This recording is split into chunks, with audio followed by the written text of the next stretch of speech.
आषाढी एकादशी, मग वासुदेव द्वादशी.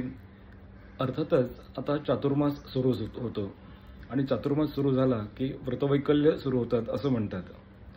एकीकडे प्रचंड उष्णतेची लाट संपून आता पावसाळा सुरू होतो, वातावरणामध्ये बदल होतो, पचनसंस्थेवरती आपल्या ताण येतो.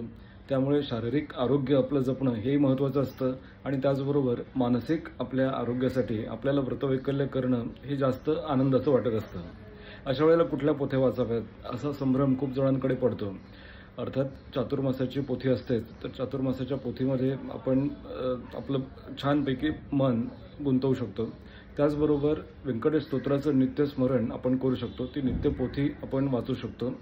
त्यानंतर संकल्प करून आपण ओम नमः शिवायसारखा जप हा सुद्धा करू शकतो आणि जितकं शक्य होईल तितकं विष्णू सहस्त्रनाम किंवा नामस्मरणावरती जर भर दिला तर हा संभ्रम आपला